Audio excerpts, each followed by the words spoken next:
Welcome to Indiana Sports Beat Radio, presented by Andy Moore Honda of Bloomington. Looks over the middle, second guesses, fires, throws. Does he make the catch in the end zone? Yes! Touchdown! Oladipo to win it. Another one! He got Another one! Oladipo! Another one! Huge hole! He's at the 30! He's gonna go! 10, 5, touchdown! Jonathan Taylor! Worked out by Burke. Bounces into Cody, puts it up, scores! Now, from the Golf Club at Eagle Point Studios, here's your host, Jim Coyle. Happy Thursday! Welcome aboard. Jim Coyle with you as always. Dustin Schutte here too. Plenty to get to, plenty to talk about. Let's see, Chris Denari will join us later. We'll certainly be talking about the Bucks and the Suns with him as the Bucks tie that series at 2-2. Everybody thought it was just going to be a runaway. Giannis says not so fast, my friend, as they tie that series.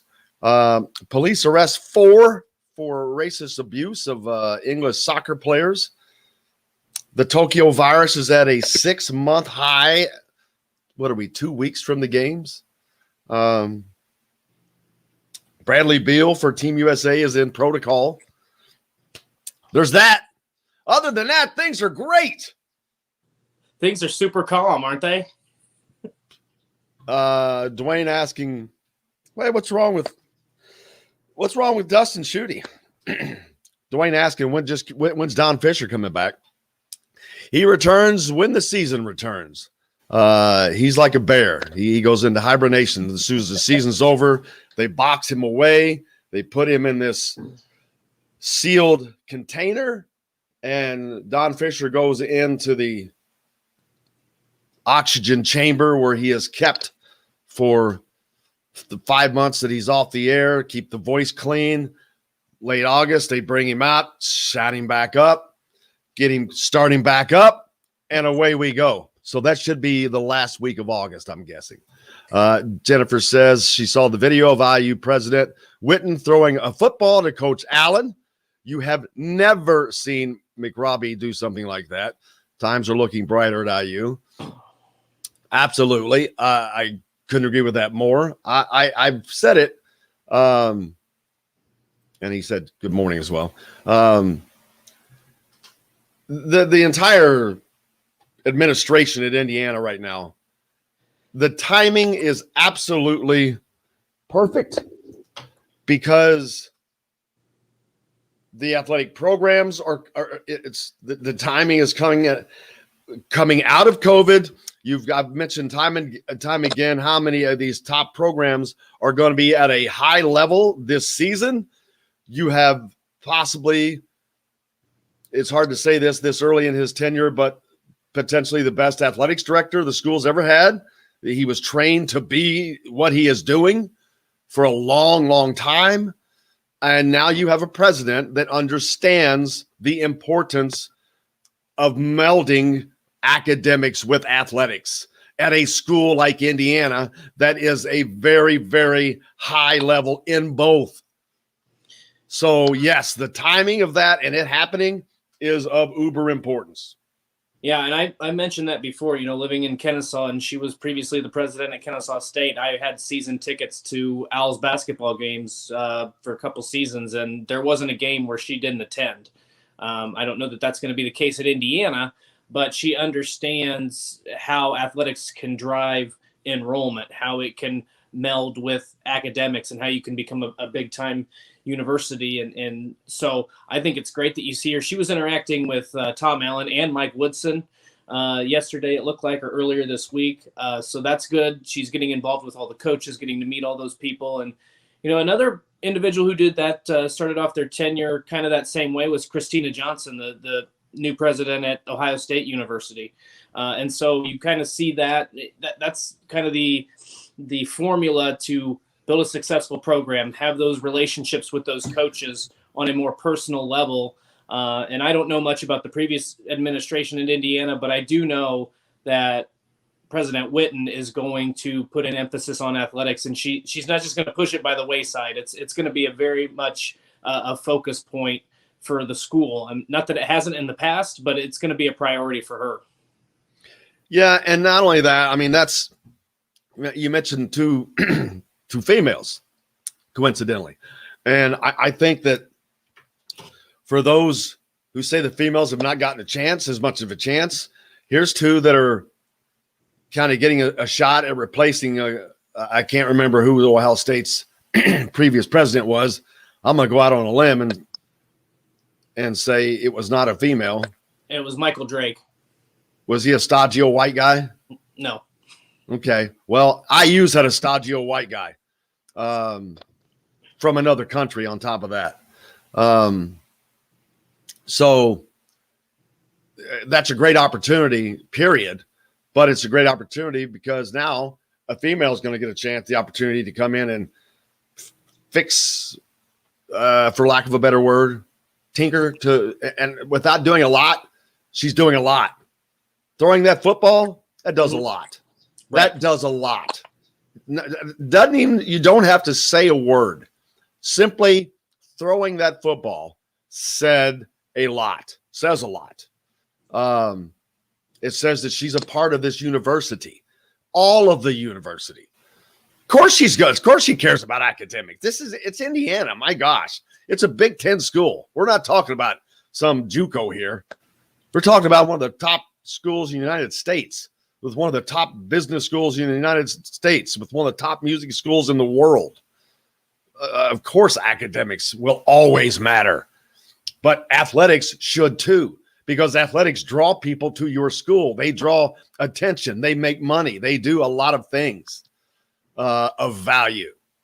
They provide opportunities to student athletes. And I'm not talking about the basketball, football, the big timers. I'm talking about the rowing and lacrosse and tennis and the Olympic sports, or the smaller sports that are all paid for simply by these other sports. So it's a huge deal at a school like this. It's part of the college experience. My daughter's getting ready to leave for Ole Miss. You don't think of Ole Miss as great in a lot of stuff partly because they're in the SEC. Mm-hmm. Baseball, probably pretty good in that though. But football, they're in the SEC. It's difficult. Basketball, but it doesn't matter. They have other sports that they excel in, but it's still a part of the college experience of all these games and all these sports. And so it matters greatly. And I think that it has held Indiana back. The previous athletics director and a lot of people disagree with that, but president specifically held Indiana back. Indiana grew athletics-wise with facilities, but that's because they had Big Ten money coming in. Mm-hmm. It wasn't because somebody was out raising money to do this. Somebody was saying, hey, here's millions of dollars. So, and after McGroby said, here's what's left over, now you can build some stuff. Some stuff was built, but. Well, and you've already seen Scott Dolson, having that fundraising ability and being able to generate the support and the money to make a replacement as head basketball coach. That will pay for itself. That will pay for itself probably in the within 4 years. I bet you that pays for itself. Well, and I mean, I was going to say, we had talked about on this show with his buyout, with Archie Miller's buyout, we didn't expect a move to be made at the end of last season. And especially, when you talk about a COVID season and all the certain things that were going on there, we fully expected him to be back, but he was able to generate the money and the support to make a change, and he made the right change. So you have an athletic director who isn't afraid to spend some money, who's not afraid to make a difficult decision. And this is a guy who's in his, first full year as the athletic director. And then you have, like we said, Pamela Whitten come in, and she has an opportunity now. You can have high level athletics programs across the board. I mean, you're talking about men's and women's basketball, football, baseball, soccer. I mean, just all the sports. One of the things Indiana's lacked, and this is not groundbreaking news, but it's been lacking support on the football field, and because it's not been good in the past. And now you have an opportunity to support those other Olympic sports, non-revenue sports even further if you have a good football program, because you're going to start to see an increase in ticket sales, that just trickles over. That's an increase in merchandise. That's an increase in concessions and all this other stuff. So, and then exposure, obviously, going to bowl games is going to generate revenue. If you're in the top 10, So this is a really good time. You got to strike while the iron's hot. And this is probably, going to be the golden era of Indiana athletics in terms of being good at potentially a lot of different sports all at the same time. I don't know that we've seen that. And there aren't many universities outside of the Ohio States and the Michigans, the places with a big name and big brand that can really do that. Yeah, I don't think it's ever happened. As I've talked about it, as I think back, well, no way it's ever happened, because you can eliminate it quickly. Because when has football ever been on this level? Never really. I mean, the 60s, I guess you're going to have to say the 60s, because it wasn't just the Rose Bowl year. They had a couple of good years there, and the Rose Bowl was an exceptionally good year. You're playing only Big Ten schools. So that would equal this, but to me, it's not. This excels is beyond what they did in the 60s, because the teams they were beating then are better now. Ohio State is in a different universe now than Ohio State was in the 60s. They were still great. It was still Ohio State. Michigan was still great. Don't get me wrong. But this Ohio State team is a level above the rest of the league, and they have been for a few years. So this is a different thing that they're fighting. I was going to say, on my perspective, I think that it's a better time now simply because you kind of see, you forecast what Indiana is going to be able to do. This looks like it's going to be more sustainable. This looks like there's a future. I mean, they've already gotten according to Rivals, 4-star commits, 3 or 4, somewhere in that neighborhood. They're in a top 7 or top 10 for 5-star linebacker Drake Bowen, I think is his name, out of the region. And can they get Caden Curry? Andrean. So there's potential. We've talked about getting that first 5-star. There's potential to get that kid. I think he's a 2023. I'm not 100% sure. Caden Curry. He is one. He's penciled to Ohio State, but he's got a lot of Indiana friends that are banging on him. Mm-hmm. And that's what it's going to take. I think you're going to have a lot of other guys that are saying, dude, come join us. Not the coaches saying, hey, come join us. Not even Tom Allen. Right. I think that the players are going to have to sell somebody on this, saying, dude, these 4 stars are doing, it's 4 stars. It's not like these are bench warmers that are saying, man, come to Indiana. No, they're like, come join us.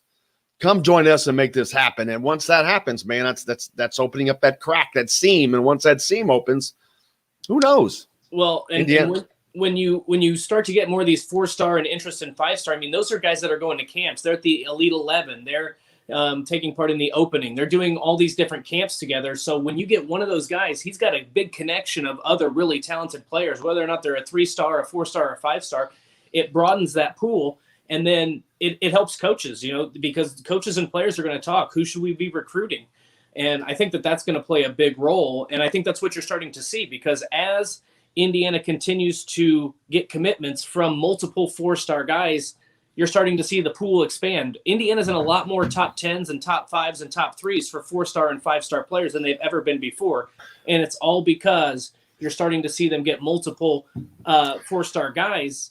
And maybe eventually we'll see that 5-star guy, but it broadens that horizon. And I think that's why there's so much hope about Indiana, because it looks like this is something that can be sustained for a long period of time.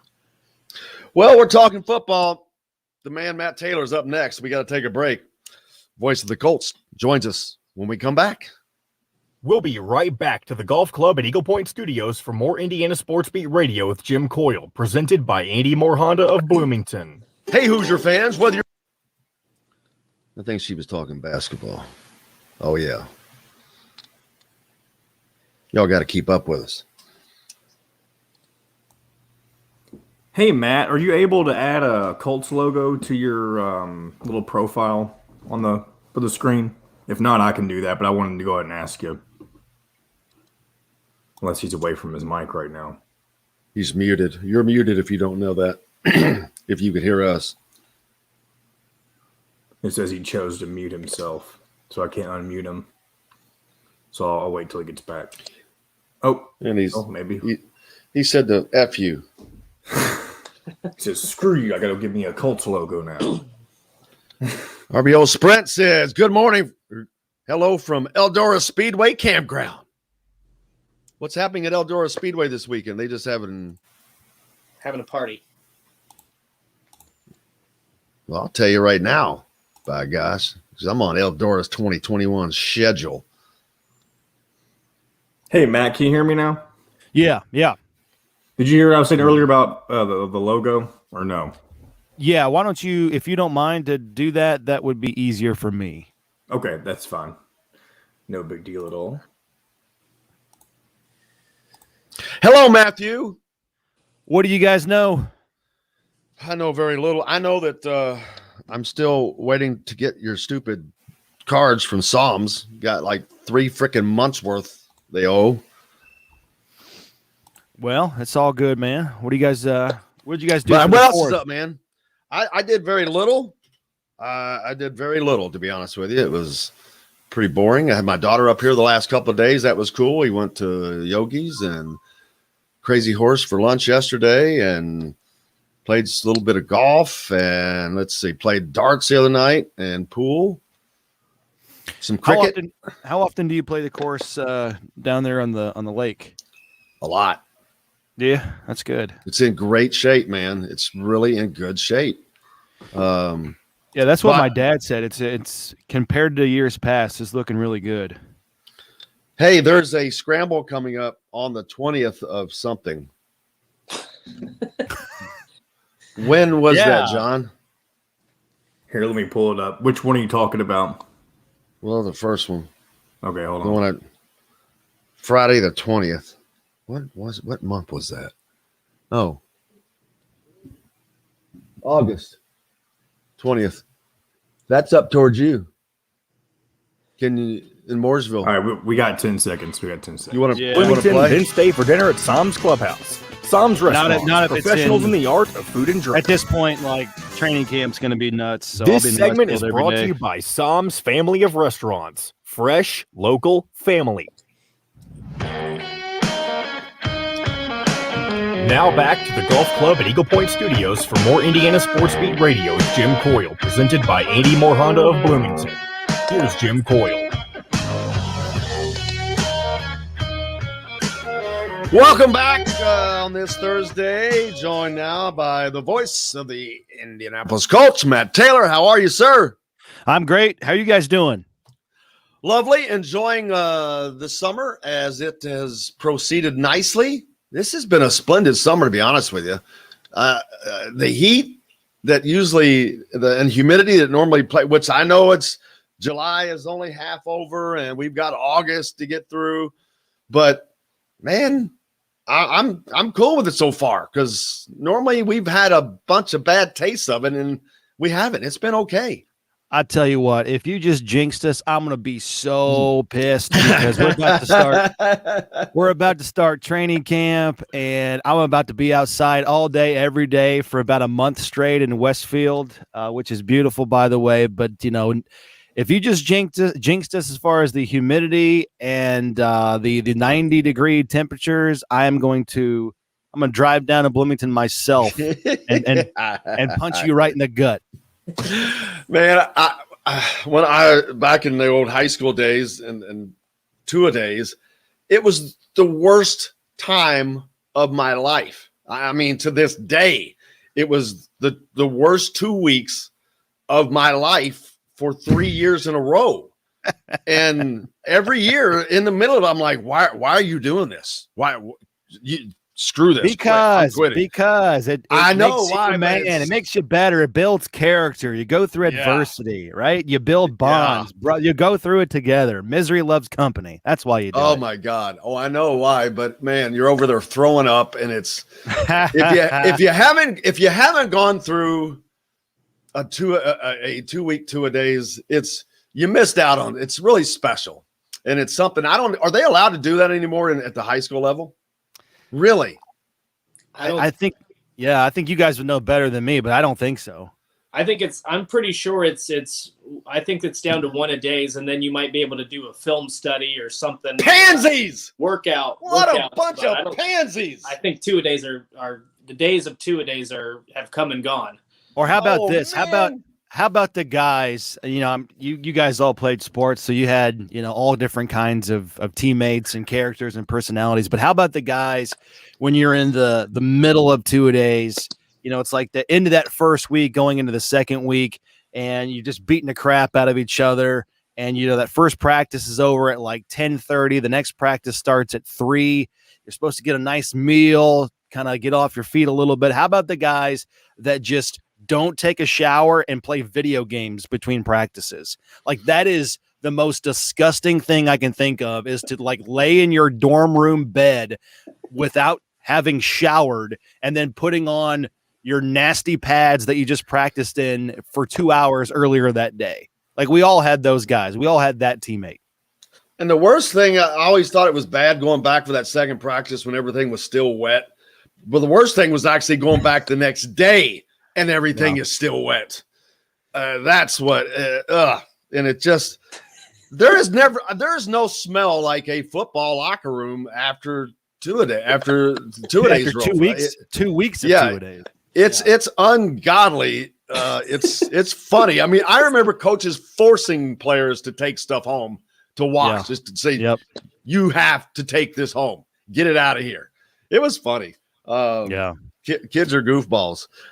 We were all goofballs, but it was fun times. But it's a shame that you can't do that anymore. But I guess it's for the better.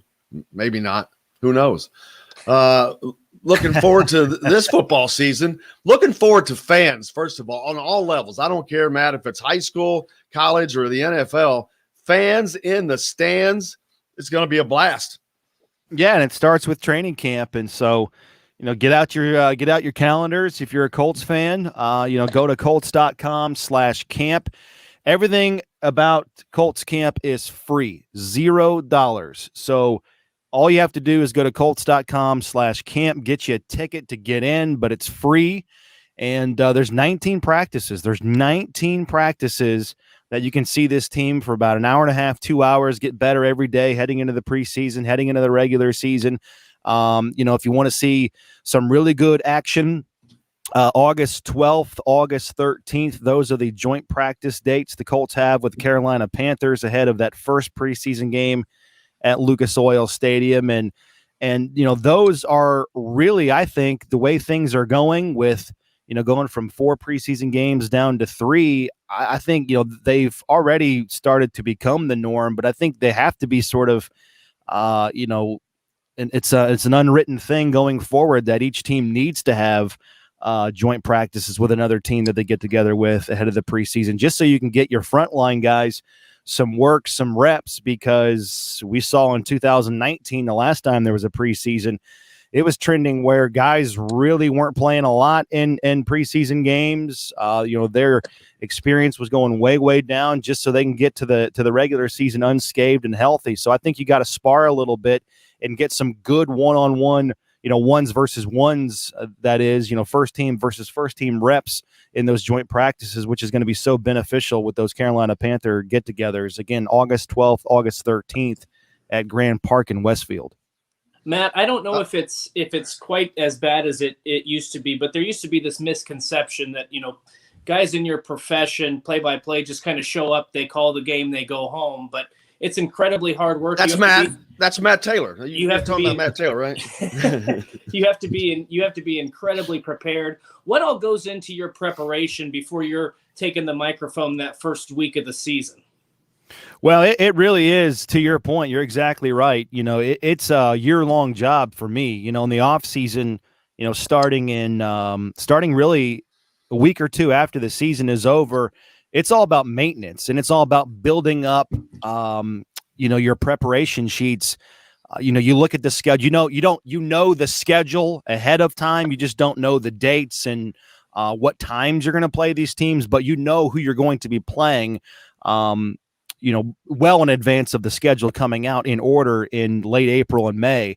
So all winter long, really all off season long, I'll build my sheets and I'll really start preparing. And I call it the maintenance, building up player profiles and, that kind of thing, updating what they did in past seasons. And so I've got a player profile made of every player that the Colts will play on every single team, all 17 teams that they'll play this upcoming season. And then, so not to bore you too much, but I mean, it's player stats, offensive stats, defensive stats, team nuggets, team trends. I mean, I've got sheets for just about everything. And so my biggest thing is I just don't like to be caught off guard. And so I just want to be able to give context to anything that happens during the game, whether it's a contextual piece of information when it comes to the team or a piece of information when it comes to a specific player.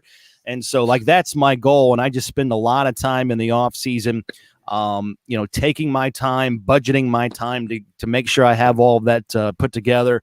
But it really is a 365-day job when it comes to preparing for these games, because it just kind of never stops. And then you throw in the ebbs and flows of the off season and what we have to do in that time with the draft and the combine and free agency, and then guys come back in for OTAs and mini camp, and those are different storylines. And so it really is, it certainly has two different speeds to it, the job that is. It has off-season speed and in-season speed. In-season speed, you're working 7 days a week for 7 months, whereas in the off-season, that's where you can kind of catch your breath a little bit, work at your own pace, budget your time to get ready for the next season, but also get done what you need to get done inside the office and all of that stuff. But it's about to heat up real quick, less than 2 weeks. And then, we'll blink and it'll be mid-October, then we'll blink after that, and then it'll be hopefully a playoff game for the Colts.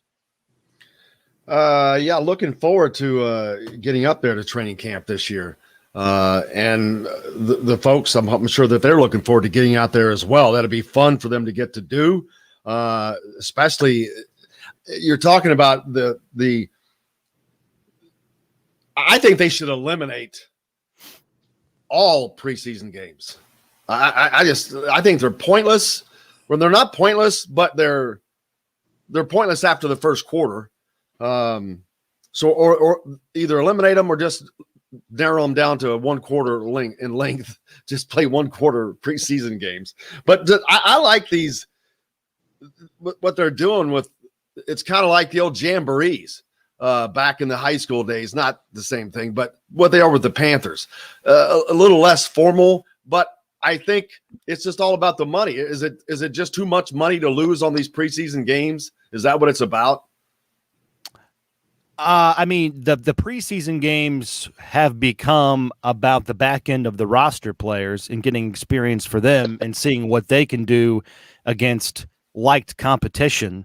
The joint practices are all about the frontline players and getting them experience in a controlled environment ahead of the regular season.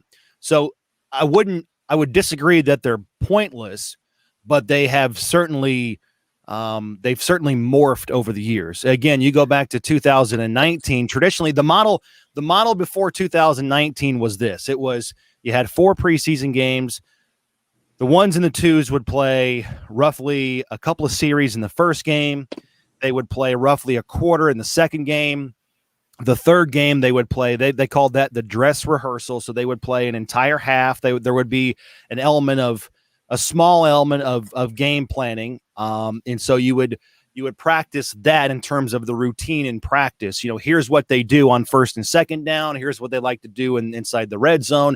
So you would put in a small semblance of a game plan heading into that third preseason game. You would play an entire half, go into halftime, practice making adjustments. The first team players would go out in the third quarter, maybe play a series or two to execute those adjustments, and then they would be done. And then nobody played, no frontline players played in that fourth preseason game, and it was guys in the back end of the roster, those bubble guys, trying to make one last push to make a good impression and put out some good tape. In 2019, we thought that was going to be the case heading into the third preseason game, and then nobody played. No frontline players had kind of suited up heading into that third game. And so with this model now, with only 3 preseason games from 4, it's like, how is it going to work? That's a big question for me. What can we expect?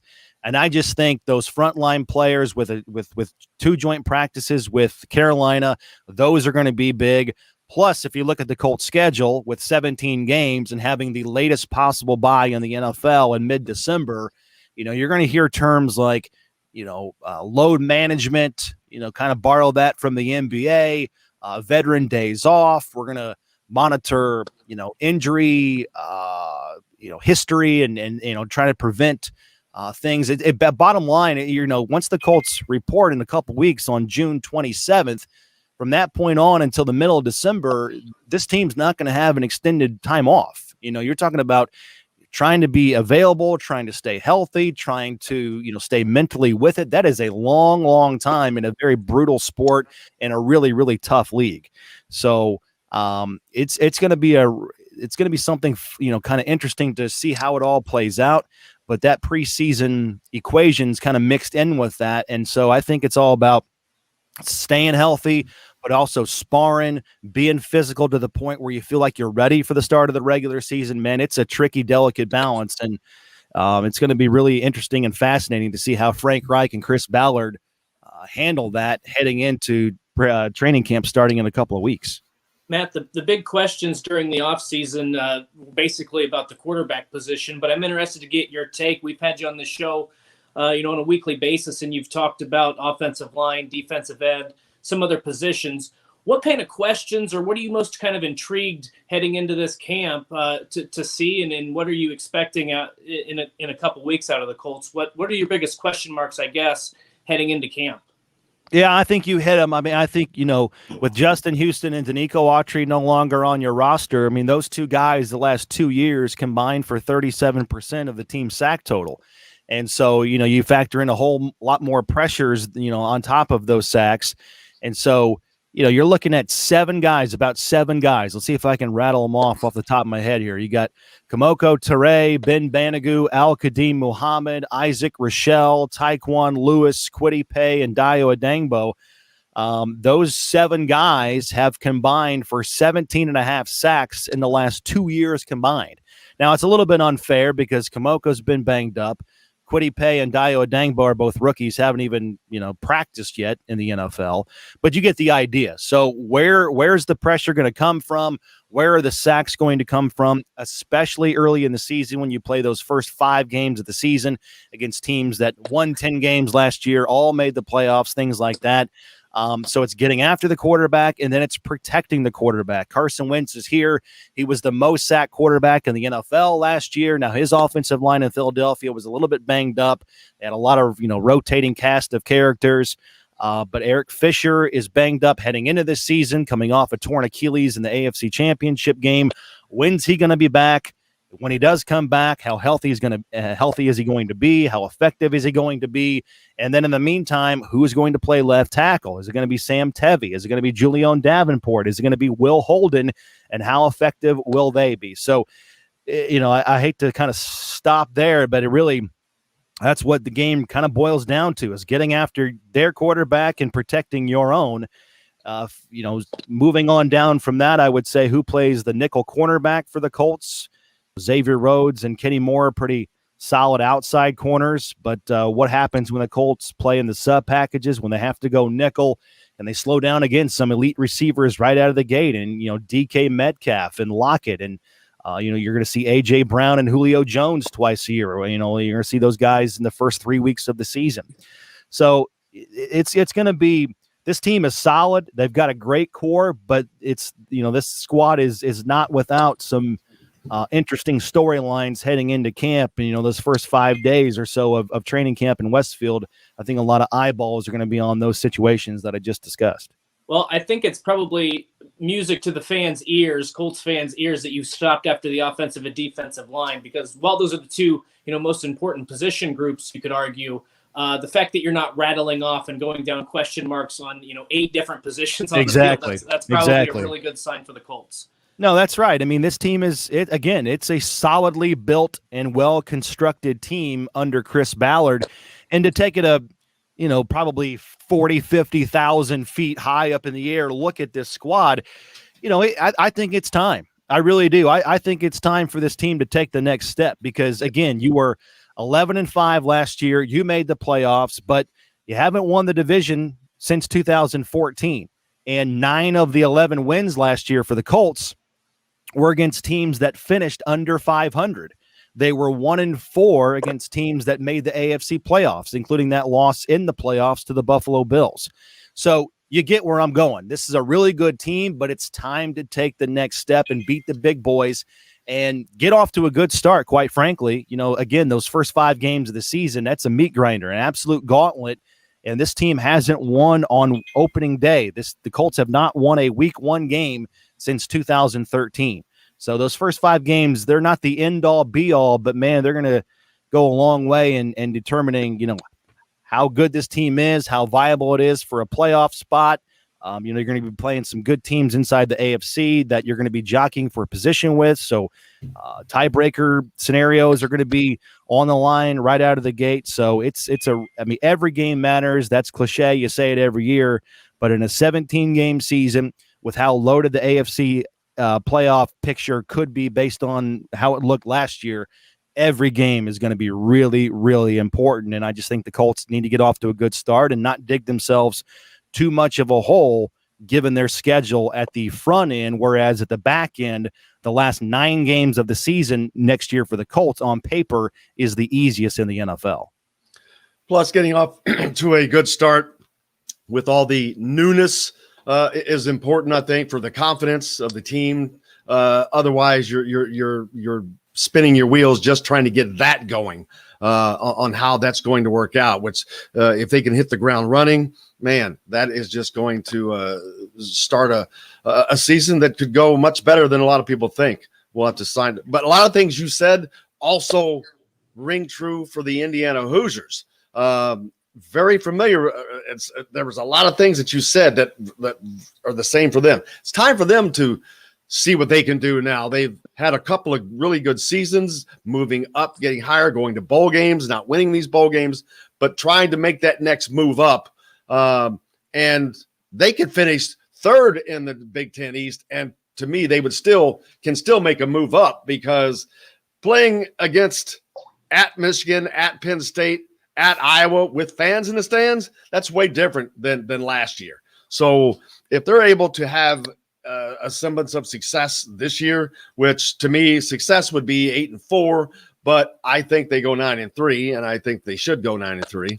But anyway, the Colts and Indiana sound very similar in a lot of ways. Then there's a lot of differences too. Like the quarterback situation is different, and all that, but a lot of similarities.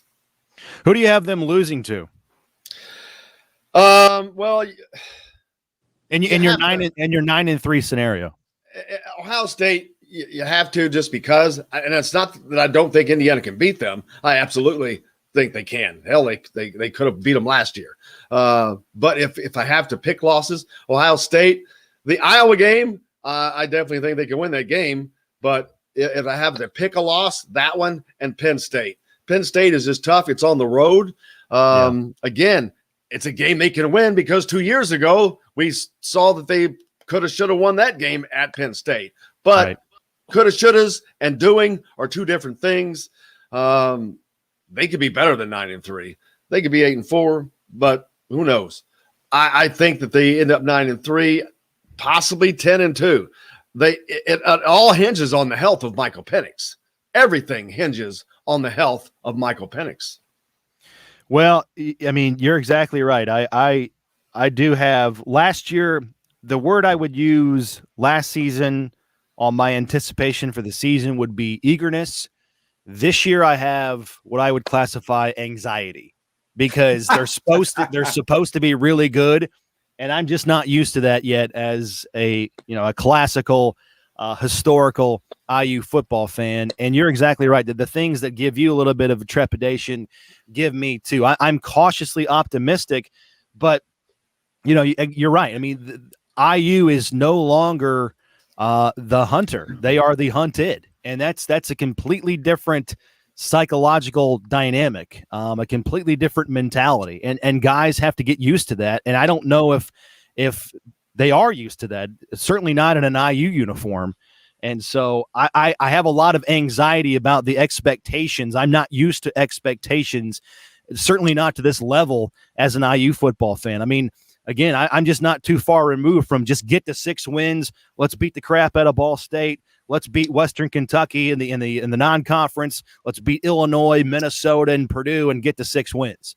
So I'm still kind of in that mode where if you give me an 8-4 season, I'm ecstatic. I'm over the moon on 8 wins and going to a nice bowl game, in late December, early January. But playing at Kinnick, playing at Penn State, playing in the big house, having to go, just all these games where, again, you're going to be the hunter, and those teams have bad tastes in their mouth after what happened last year, and they've got crowd support at all these crazy places and all these historically tough venues to play in. At the end of the day, you're still talking about 19 and 20 and 21-year-old kids in front of that many people in a hostile environment on national TV. I'm just hoping that Tom Allen can instill confidence and poise and a lot of leadership in those guys, because Hoosier fans, they're really, really excited. I just hope they're not let down by a non-10-2 season. To me, I'm still going to be incredibly jacked up over 8-4, 7-5, because I still think it's about baby steps, considering, we're not too far removed from IU losing to Wisconsin 83-16. Like I that is still fresh in my mind, right? I mean, I just can't get over that. So the fact that IU is a preseason top 10 team, I still think I'm living in a Twilight Zone episode. You are. Don't worry. You are. It's a bizarro world, but I think it's here to stay. Is the odd thing, which is great, which is absolutely great. So maybe I get used to it. That's a me problem, I guess. Right. That's what I need to get. Good problem. Over. There are worse problems to have. Certainly worse problems to have. But I am looking forward to if Indiana can go to Iowa City and pull off that win at the start of the season. Then you want to talk about expectations then, because I already have them beating Cincinnati at home. And if they're 3-0 after the first 3 weeks with 2 wins over top 15 teams, right? You want to start cranking up that expectation wheel, because then you've got games between there and Ohio State that they should probably win. Mm-hmm. So you could see expectations go out the freaking roof. And it's so awesome to be having these conversations and to talk like this it's crazy. It's crazy talk. And I've said this before. I give Tom Allen so much credit because he's been able to recruit above Indiana Station. So he's been able to do that so well. IU is landing guys as if they've had 4 or 5 years of this run, whereas in reality, they've only had 2 or a year and a half, or however you want to classify it. So the fact that they're getting, 3 and 4 star recruits and flirting with 5-star recruits and getting guys to pick IU over Ohio State and Michigan and Penn State. I mean, it's just, again, just not used to it. I'm incredibly excited for it, just not used to it. And so I have a lot of anxiety about being this jacked up for all these really important games to start a season when you're talking about IU football, because I'm used to opening the year at Lucas Oil Stadium against Ball State and just hoping to hang on to win the game. Absolutely. Matt, I can't thank you enough as always. What's coming up next for you, man? Well, training camp guys are Chris Ballard's going to talk on the 26th at Grand Park. Players report on the 27th, and then we get it on first practice on the 28th. So I know we still got a little bit of ways to get there, but in my mind, I'm there. I'm ready for it. So let's do it. Well, all right, brother. Matt Taylor joining us. I hope you have a great rest of your week and a great weekend. You too, guys. Appreciate it. Appreciate you. Thank you, sir. Hey, we got more coming up here. We're back with it right after this. We'll be right back to the Golf Club at Eagle Point Studios for more Indiana Sports Beat Radio with Jim Coyle, presented by Andy Moore Honda of Bloomington. Whether you're looking for the Open. Yep. Started at 1:30 a.m. I have no idea who's winning. Well, I will tell you who's winning. Am I winning? That's the leader. I'm winning. I'm winning. All right. Louis Oosthuizen. Nice. Jordan Spieth, number 2. 5 under. Wow. Ooshausen's almost finished already. Yeah. Wait a minute. Today's Thursday, right? Yeah. Yeah, it started at 1:30. Yeah. 1:38. So he's almost done. Jordan Spieth is finished. He's in the clubhouse at 5 under. Not a bad place to be. Must not have been much wind today. Yeah, that's pretty good for.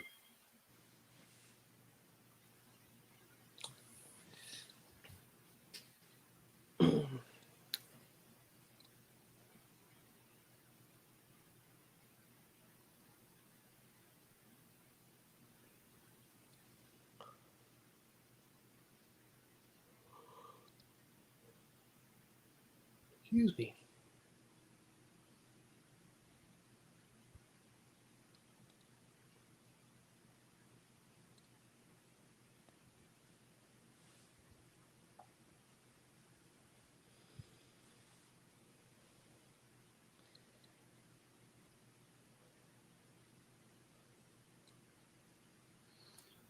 What am I thinking about? I don't even know. Let's see. What all is going on this weekend? You've got obviously you got sprint cars at Eldora. 2 Indiana prospects in football are committing on Saturday. 2 wide receivers. Oh yeah, who's that? One of them's Greg Gaines. I think Greg Gaines, the guy from Tampa, who went to the same school as Penix. And then a guy from IMG Academy, Sean Miller. He's a 3-star.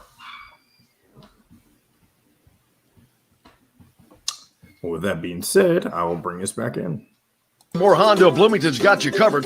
They're Bloomington's #1 Honda dealer for a reason. For deals like this, how about a new 2020 Honda Civic LX front-wheel drive lease for just $180 a month? Or a new 2021 Honda Accord LX front-wheel drive lease for just $270 a month. Andy Moore Honda of Bloomington, Bloomington's #1 Honda dealer. Come see us at the all-new Andy Moore Honda, now in Bloomington. This segment is brought to you by Bubba's 33 in Clarksville. Pizza, burgers, beer. Now back to the Golf Club at Eagle Point Studios for more Indiana Sports Beat Radio with Jim Coyle, presented by Andy Moore Honda of Bloomington. Here's Jim Coyle. A little funky music there. I like John it. brought us back with the funk. That's I don't know what you call that. Funky music, right? Yeah. Yeah. No, but not It was funky, labeled but as funky. country rock, so I don't really know. We'll see, I guess. Country rock? Yeah, it didn't sound country rock to me. That sounded more. I don't know what that. Country knows? funk. Let's see. Comment from Josh says, with Indiana probably being Ohio State's biggest threat in the Big Ten last year and this year, do you think it's part of the favoritism to Ohio State and slight towards Indiana becoming a power for the Big Ten to schedule a bye week before the Indiana game, both last year and this year? For Ohio State, I didn't realize that, but that is no, the answer is no. I don't think they think that quickly, but very odd that they get a bye week before their toughest, potentially their toughest conference game. Indiana doesn't get a bye week before that game, do they? I'm going to tell you it doesn't matter. You think? I don't think it. I mean, if you want to, I think people are probably going to complain about it, but Ohio State's going to be an additional week of preparation for them. I don't think it matters. They rely so heavily on their talent, and Ryan Day. The only thing I see it does is gives you guys that are dinged up. It gives you that extra week is usually what it gives you. Right. That's true. By then you're sharp. Your offense should be. You're 6 weeks into the season. Right. If this was before the first Big Ten game of the season, I go back to Minnesota a few years ago when they started 3-0, but they had to scratch and claw to beat 3 Group of 5 teams or 2 Group of 5 teams and an FCS team. Then they got a bye week, and then they really hit the ground running in the Big Ten. If that was the case, I could see a bigger argument. But I think by that point in the season, I mean, unless you have a guy who's going to be out a week and gets that chance to rest up. But if you're Indiana, I mean, you want to beat Ohio State at its peak. You don't want to beat them because they have 3 guys out. Pete says that Lefty is teeing off right now in the Open. He said that C. Zalatoris is a kid, got second at Masters, is 3 under. Really? That's the kid who looks like the caddy from Happy Gilmore. Yeah, he says that right there. Oh, so are you talking about? He looks like not Happy Gilmore. I was thinking Tin Cup of what's his name? Kevin Daggone it. No, the caddy. Caddy. Daggone it. Hey man. Cheech and Chong. Cheech and Chong. Yeah. Cheech. But it wasn't him. It's from Happy Gilmore. Who's the caddy? Oh, the dude from Saturday Night Live, Rob Schneider. Was he the caddy? I don't know the actor's name, but he looks just, if you Google him and you do it side by side, they look identical. I'm just trying to remember. Andy, how you doing, brother? From Richmond. Hey, man, over there in Richmond on the other side. Good to see you on here. Miller or Gaines, don't see IU getting both. They're announcing a couple hours apart. Staff will know before. He's talking about the couple of receivers John, the producer, said or mentioned are committing this weekend. Greg Gaines, wide receiver, went to the same high school as Michael Penix in Tampa. And Miller, a 3-star. Boy, I'd like to. Wow. If they could get that Gaines kid, that's a gigantic get with what they've already gotten for Indiana. I mean, they're already at about where they would normally be as a ceiling for the amount of talent they've gotten, but they're not done. There's more coming, but this is the benefits that are being reaped now. People have been wondering, when is it? When are we going to? Well, now you're seeing it because you had to get through COVID. You had to get through not having any visits. Right. So now you're seeing these rewards being reaped. You're seeing Josh Hoover come to Indiana, get on campus, and let Tom Allen woo him once he got here, because this kid was not coming to Indiana until he got to Bloomington and toured here. That changed everything for him. Right. He even mentioned on this show that he was not interested in coming to throw for the Indiana coaches, and his dad just kind of told him, "What are you thinking? You need to go up there, and what's it going to hurt?" And he fell in love with the staff, with the team, with the campus, and we talked about it. Ohio State, Penn State, Michigan, those kind of schools, they're always going to get the high-end recruits. It doesn't matter whether you can get them on. I mean, I'm sure it matters to some degree, but by and large, it doesn't matter to get them on campus. Guys like Tom Allen, PJ Fleck, some of these other coaches, they want to be face-to-face. They want to show you the campus. They want to have you talk with the teammates and talk about, when you have that culture, they want the players to kind of recruit you as well. And so those are the schools, in my opinion, that can really benefit from the dead period finally being over and able to take their campus visits. And you're starting to see the benefits for Indiana right now. Absolutely. Brian says, love your show. Thank you, brother. We love you guys. Without you guys, there's no point in us being here. Pete says it's a blonde, skinny kid, unknown name. I guess it's talking about the Happy Gilmore caddy, yeah. Oh, man, that's driving me nuts. I'm going to have to look it up. That's just driving me crazy. Let's see. But, yeah, I don't know if they're going to get both those kids, but we'll find out. Why not? I mean, Indiana throws the ball all over the place. Wide receivers is a room that you need a lot of. You need a lot of guys, because especially in this, like I said, this type of offense, they use the tight end, but it's mostly a lot of slot and wide out. So, yeah, you wide receivers do well at Indiana. Wide receivers as a position, they probably produce more wide receivers in the NFL than any other position, I'm going to guess. Maybe offensive line, I don't know. It's hard to imagine Indiana sending more offensive linemen than specialty players, but I would think that to be the case. I would think running back, at least recently. Tevin Coleman, Divine Redding, Jordan Howard. I mean, you can go back to Anthony Thompson and right. Ernie Thompson, his brother.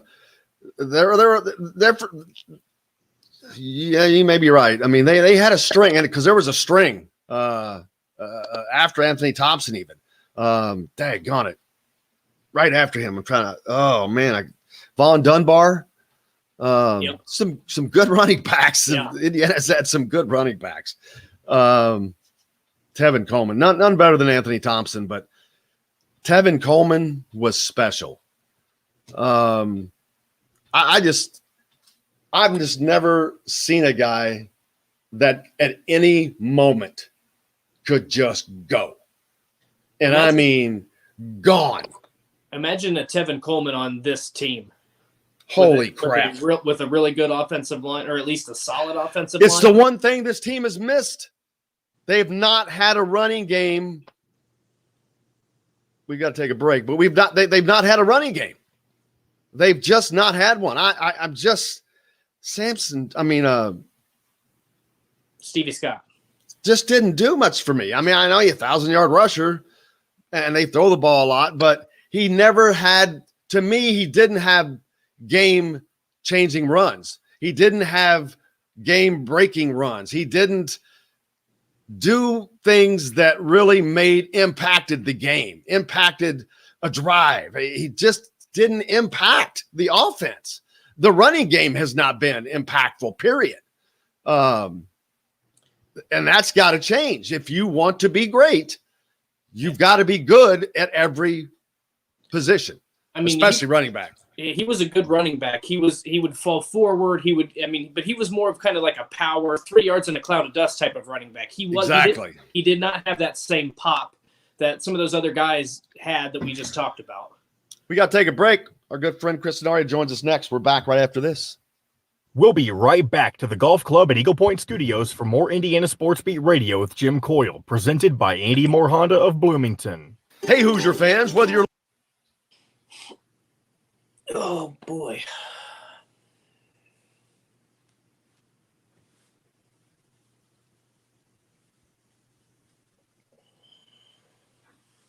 Dustin, I saw you're up in Indiana now. I am up in Indiana now.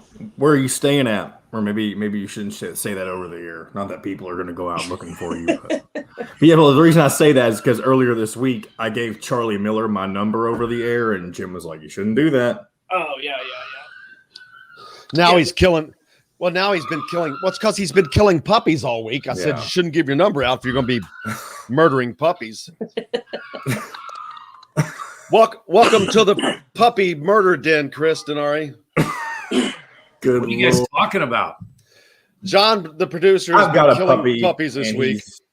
She's being pretty loud right now during the break, whenever my mic is on and stuff. Sounds like she's being tortured. Well, one of my dogs is sound asleep in the chair across the way. So she's 14. So oh my. Oh wow. She's like, listen to that puppy going, please. I'm trying to rest. Well, we have two pit bulls, 14 and 3, and the 3-year-old. They're both rescues, and the 3-year-old is constantly like, "Come on, let's play," and she's like, "No, I'm just sleeping." He's like, "Listen, rookie, you go and hang out with the managers or something." Right.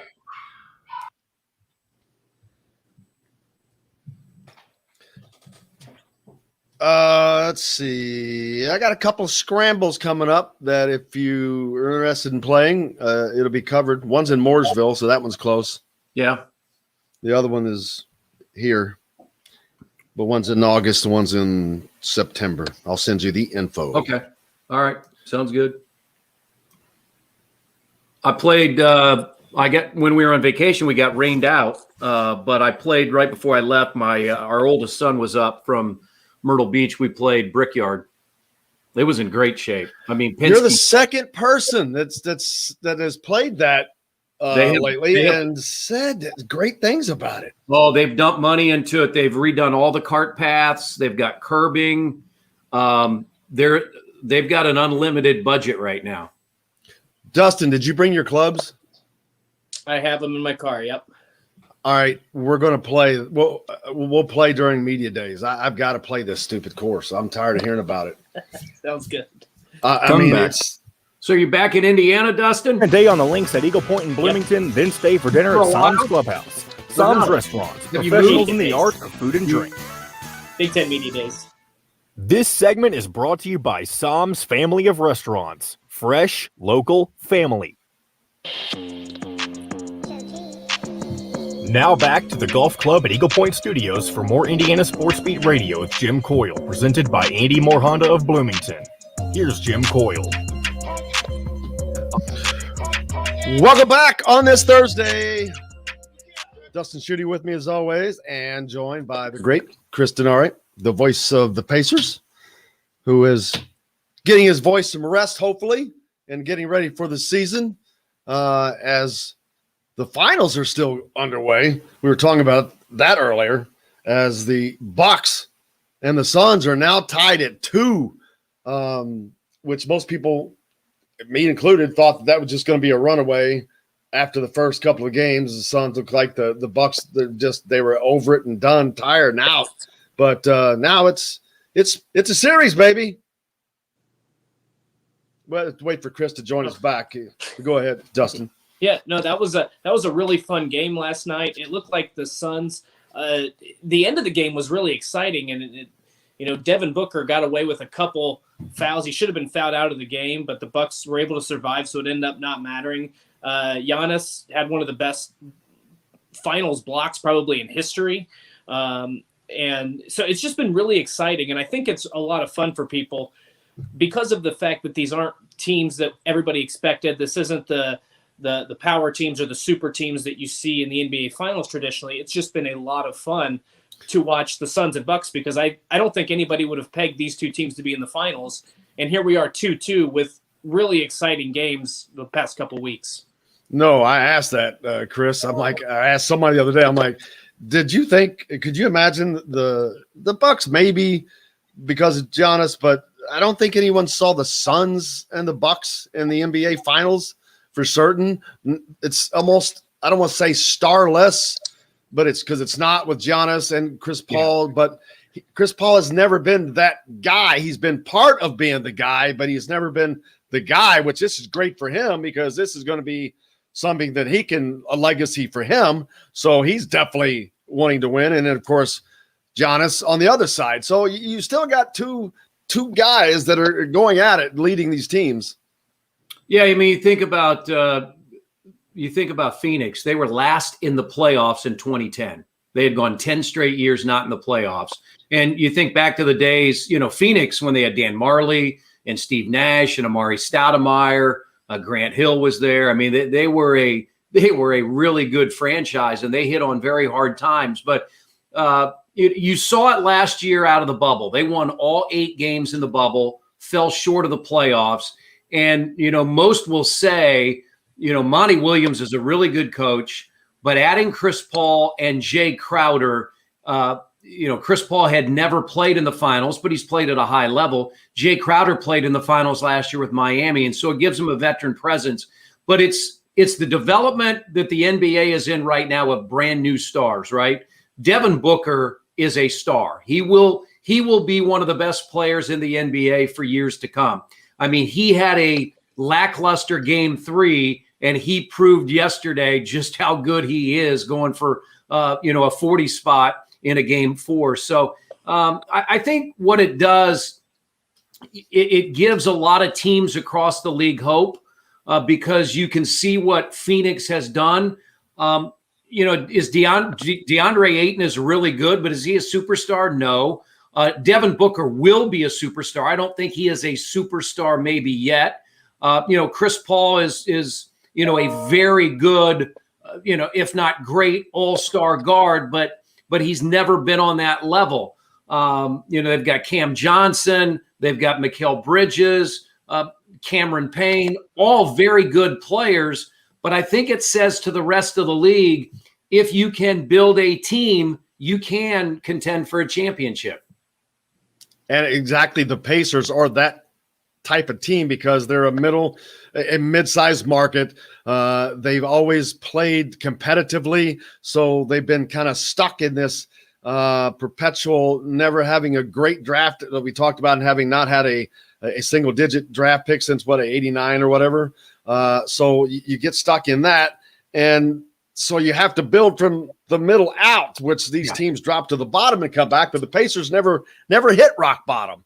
No, you're right. You have to build through trades and free agency, and it's hard to get, free agency is hard. If you think about the Pacers, probably the best free agent that they have signed since I've been doing the games in the last 15 years is clearly David West.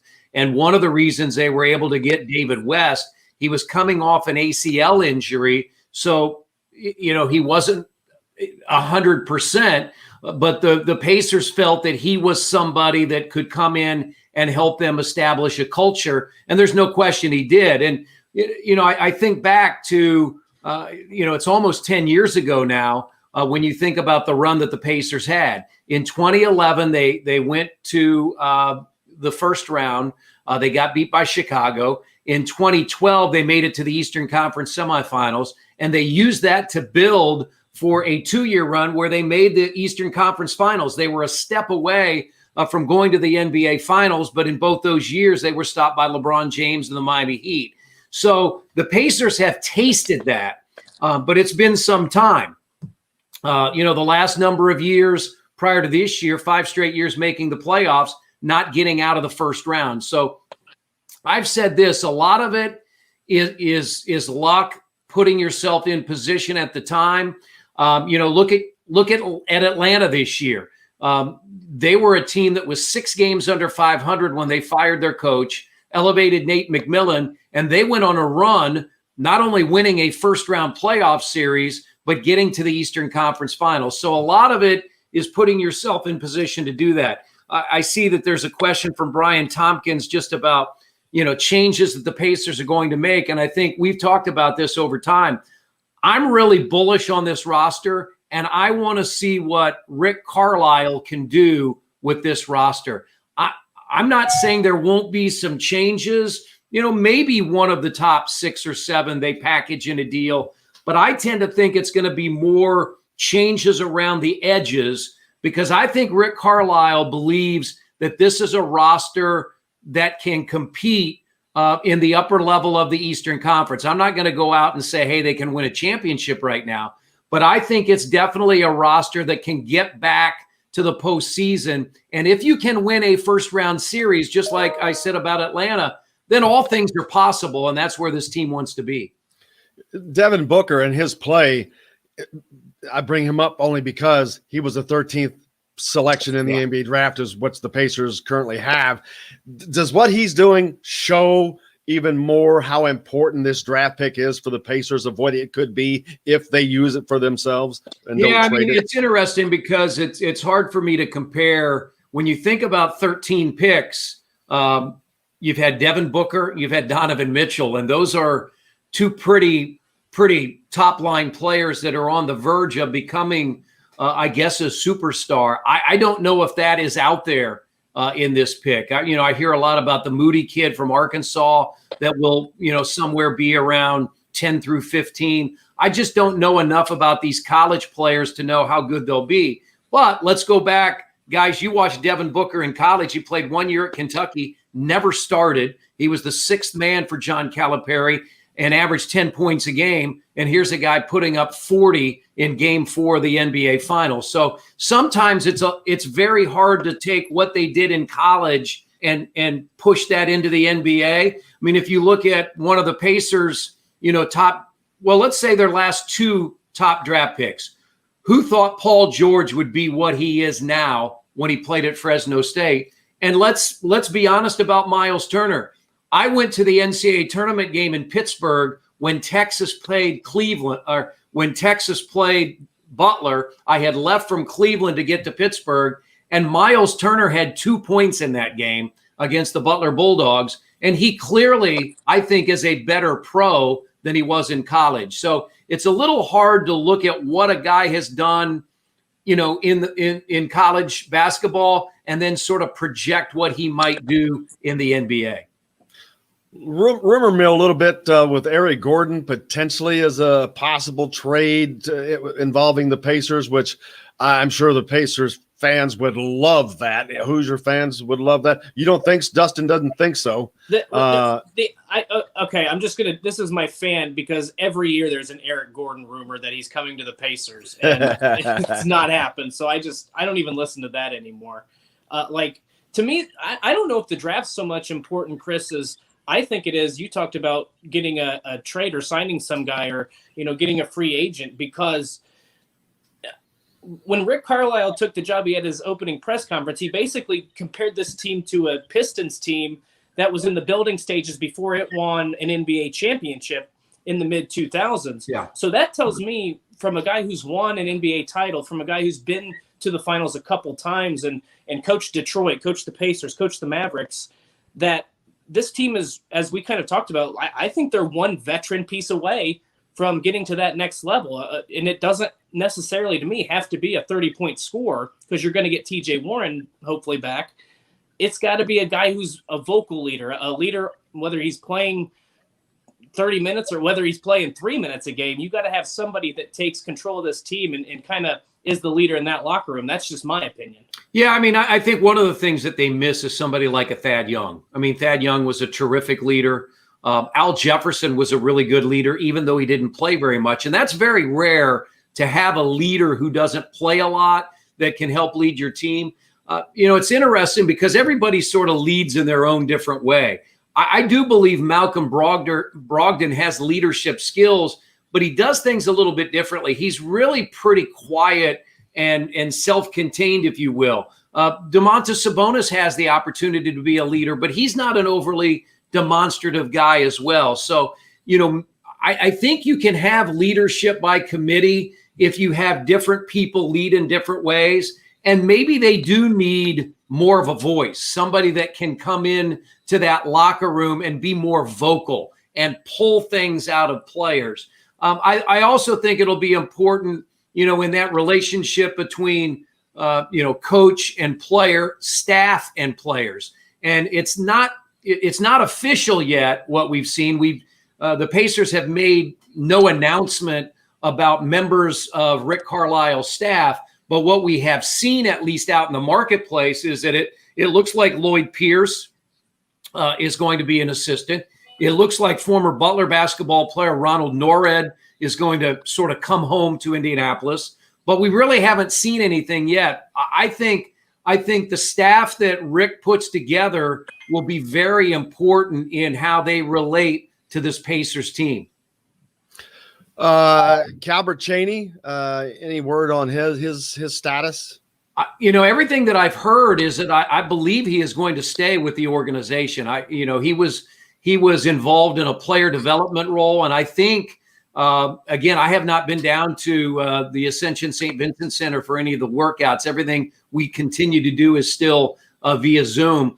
But I believe that Calbert is involved in putting these prospective draft picks through the workouts, under the leadership of Ryan Carr, who is the director of player personnel and scouting, and of course the front office. So nothing has come out officially. I would have to believe that Rick is trying to solidify that staff right now. And back to your point, Dustin, I think the one thing that Rick Carlisle mentioned when he was hired, somebody asked, how do you see these players fitting into your system?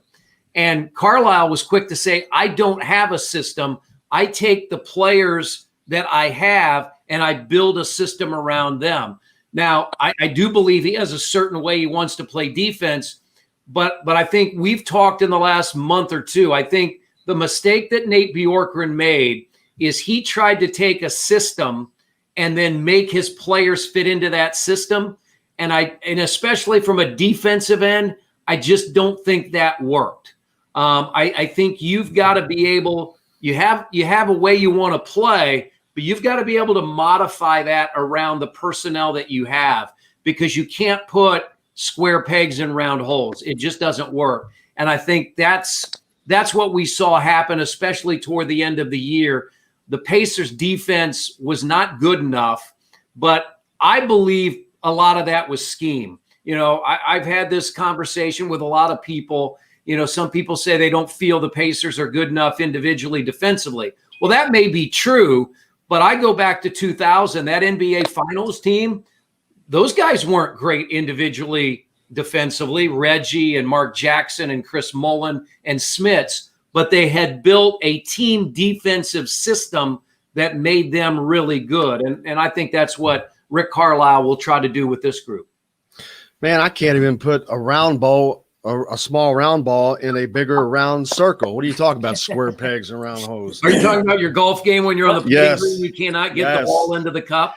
I like that introduction of, I remember someone suggested that they make the cup like 6 inches for the general public. I'm like, man, that would change my game a lot. Well, that I think Jack Nicklaus has done a little bit of that. I mean, some people have said golf should be 14 holes, 7 each side. I know as I get older, I'm usually pretty good the first 7, and I fall apart on the last 2. So if you made it 14 holes, 7 on the front, 7 on the back, and made that cup a little bigger, yeah, I'd probably be pretty happy.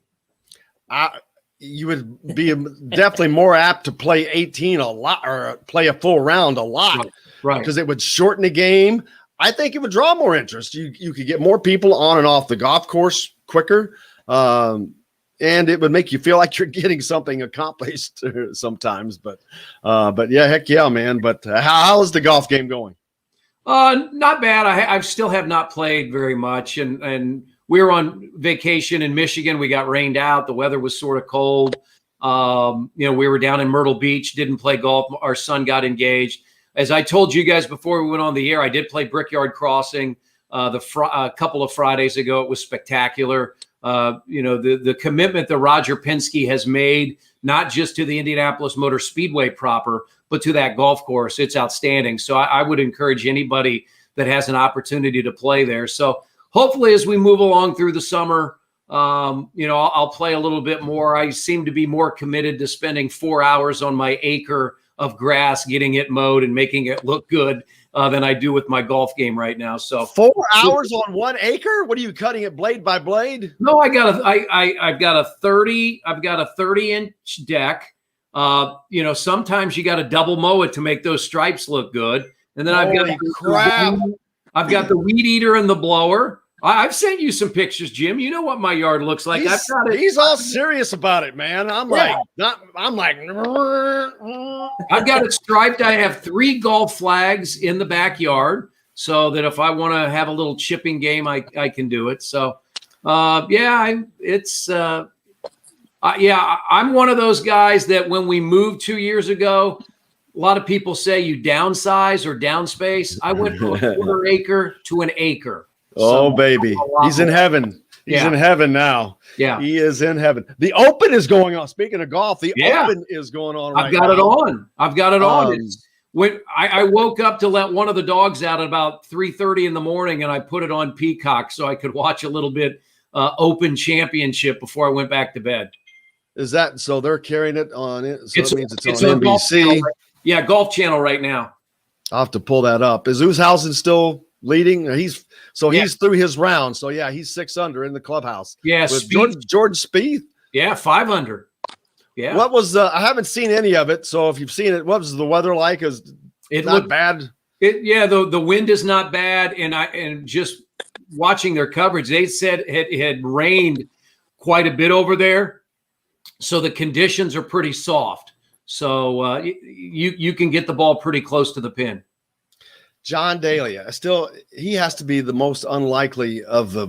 Yeah, I call the British Open. British Open wins just because his game. That's not how those courses and setups are not set up for big hitters like that. They're set up for precision and consistency, and the fact that he won, it still will always blow my mind. And you can't call it a fluke because he won the damn the Open here. He won 2 majors, right? He was a How many people have ever done that? No, Nick. Remember that he was an alternate, and Nick Price had to. I think his wife was pregnant, and so they're having a baby, and so Nick Price stepped out, and John Daly stepped in as an alternate and won Number the 8 or something, wasn't he? Like the 8th alternate? Yeah, it was at Crooked Stick. And the fact then, you're right, that he then won the British Open or the Open Championship. If you've won 2 majors in your career, that's pretty good. Oh, absolutely. I'll pull up the next time you're on. I'll pull up I've got some pictures that I think are from that same year. I was in my early career, and I was out in Washington State, and there was the Fred Meyer Pro-Am that was going on in Portland on a Monday and a Tuesday. So I ran up there. Daly was in it. Fuzzy was in it. Bob Knight was in it. Got pictures with all those guys, but to see this, because this is a long time ago. Daly's rocking the mullet. I'm 6'1". He's like 5'10". He's not big or anything. He's just rocking that new mullet, and it just daggone it. The guy Payne Stewart was there. Yeah. But just fun times. But but John Daly, man, what a character he's remained. That's the great thing about Bryson DeChambeau and what's his name that are kind of going at it a little bit. Yeah. That's the only. There are no characters on the golf tour anymore. I mean, there's no Fuzzy Zellers, there's no John Dalys. Golf is so, except for the fight we had a couple of weeks ago, which was awesome, which they kind of keep covering up, and they did a very good job of keeping that buried. Golf needs a little something, I think. Well, the one thing about John Daly that people don't know, and I really didn't know this story, you can go back and find it, is, do you remember that week of the PGA, there was a lightning strike and a gentleman was killed? And when John Daly won the tournament, he gave some of that money to the family of the gentleman that was killed. I believe he was a doctor. And so that the girls, the daughters, could go to college. I mean, that's a phenomenal story. I mean, this is a guy that just won a major tournament. How many people would do that? And I think, John Daly has such a checkered career and past, but when you do something like that, I mean, that makes you a pretty special person. Were those kids from Indiana? I believe, yeah, they were from Indiana. And ironically, I think one of them has become a doctor, followed in her dad's footsteps. That's incredible. Man, I don't want to keep you too long, so I hope you have a great rest of your day. What you got planned for this weekend? Our middle son turned 29 the other day, so we've got a birthday dinner that we'll do, and I think I'm going to be a judge. I do CrossFit 3 days a week, and at our CrossFit gym on Saturday, they're having a competition that I will not enter, but I think I will go and be a judge and count how many air squats people do and that kind of stuff. So over the line. That's my plan. Over the line, Smokey. Mark it an 8, dude. Cannot thank you enough, Chris. Appreciate you, brother. See you guys next week. Thank you. Appreciate you. The great Chris Denari joining us here on Indiana Sports Beat. Mark it 8, dude. We'll be right back to the golf club at Eagle Point Studios for more Indiana Sports Beat Radio with Jim Coyle, presented by Andy Moore Honda of Bloomington. Whether you're looking for... I was just going to say, surely you got that reference. No, I have no idea. Oh, my God. But after a long enough pause, I was like, oh, that's his go-to-break sound. It actually wasn't, but mark it 8, dude. Over the line. What does that mean? Oh. You're over the line, Smokey. From the Big Lebowski, man. Oh. One of the greatest, funnest movie. Oh, my. Don't even say it. Don't even say it. You want to know something else I haven't seen that I've been made fun of? I said don't say it. No, not what you're talking about. It's a different one. Coming to America, the original one. Well, that's just because I don't even know what to say about you. That is another one of that has got some of the greatest lines in it. Me and a friend of mine who now lives over in Terre Haute, we used to, I don't know for how long, every Friday and Saturday night we'd come in from going out and watch that movie. I mean, that barbershop scene, those barbershop scenes are just, oh, well, and then there's the church scene when the barbershop guys are at the church. Donations. Not those big tall, big dumb motherfucker. Don't call me, if I'll whip your ass, Clarence. Those some funny dudes, man. But the second movie sucked.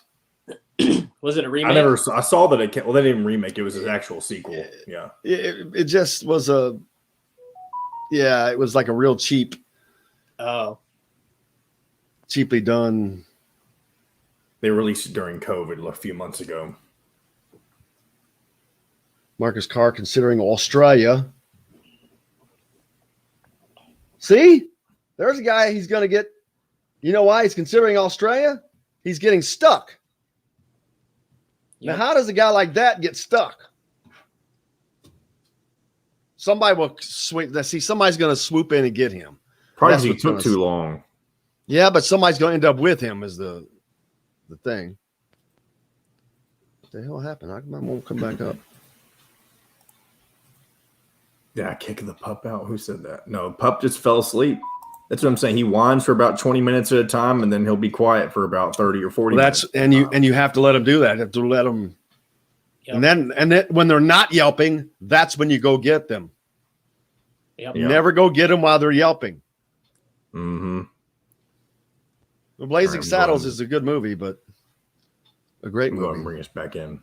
A new 2020 Honda Civic LX front-wheel drive lease for just $180 a month, or a new 2021 Honda Accord LX front-wheel drive lease for just $270 a month. Andy Moore Honda Bloomington, Bloomington's #1 Honda dealer. Come see us at the all-new Andy Moore Honda, now in Bloomington. This segment is brought to you by Remax Advanced Realty, Indie Home Pros team by Cheryl Sizemore. Now back to the Golf Club at Eagle Point Studios for more Indiana Sports Beat Radio with Jim Coyle, presented by Andy Moore Honda of Bloomington. Here's Jim Coyle. Welcome back on this Thursday. Dustin Schutte, Saturday Traditions with me. We just finished up with Chris Denari. I was talking a little bit about I made a reference to the dude, The Big Lebowski, one of my absolute favorite movies. It's just one of the greatest. It's got some of the greatest lines to use. I could probably just pull off 5. Caddyshack is without question sitting at the top of the most. The movie with the most lines reused by people in everyday walk of life still to this day. I mean, that movie came out in 1981. No, 79 maybe. I don't know when it came out, but it's hilarious. But I have seen it. It's great. So you're looking at 41 years. And those lines, there's not a golf course being played today that during any given day, lines from that movie are not quoted. There's hardly a round that I play that a line from that movie is not quoted. It's just too easy. But yeah, The Big Lebowski, that's one of my favorites. So yeah, are you familiar with that? No, you guys. I know. I was like, man, you shouldn't have asked. I didn't want to mention it. They had the Lebowski Fest, which started down in Louisville. They started having them all over the country. Is it the biggest Lebowski festival in the history? Like you guys? It's the only Lebowski fireworks. No, they started. That's the same one. It just they do it different places. I don't think that they still have it because one of the guys that started it got in criminal trouble for something else. But they would do it. Would be like a whole weekend. They would have it at a bowling alley. People would dress up as the characters. I mean, they would do it in L.A. and all over. It was kind of cool. I never went, but a lot of people have recommended that movie to me, and I still just haven't gotten. There's a reason for that. I know. Eventually, I'll watch it. But it took me like 25 years. I was 25 years late on Goodfellas or something. So I finally watched that during the pandemic when it was on Netflix. I'm sure there are some like that for me. I can't think who Donald down in Georgia. He's from the Knobs, Floyd's Knobs in Southern Indiana, but he lives down in Georgia now. Mentioning caddy for Happy. Is that his real name? I guess it would have to be his real name. It probably is. Yeah. I don't know who would use that real name as an actor. Jared von Schnellenberg. I don't know. Maybe maybe that was a fill-in. I don't know. Fletch had a few lines, but nothing like Blazing Saddles is another one that has some great great lines. It's kind of sophomoric. I'm not big into sophomoric comedy, stupid stuff, but that's one that I let it. That's just a funny movie. That I'm talking old school movies. Smokey and the Bandit. Smokey and the Bandit. Yep. Seen that Jackie one. Gleason was just freaking hilarious. We used to watch those movies on the DVD when we were traveling, going to rodeos, because that's all we had to do on a laptop. That was our source of entertainment. But yeah, I've still got to get a visor down to Donald. Donald, unfortunately, the closest post office to me closes at noon every day. But don't worry, I think about it all the time. It'll happen one of these days. I need a caddy. Do you know how much easier golf is when you have a caddy?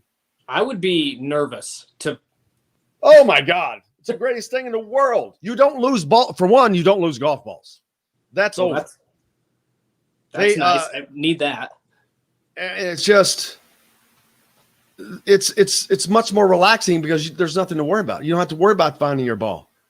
You don't have to worry about that. So you relax. And yeah, I wish the only time I've ever had a caddy is when I've had the opportunity to play at the Pete Dye course, where you have to have one there.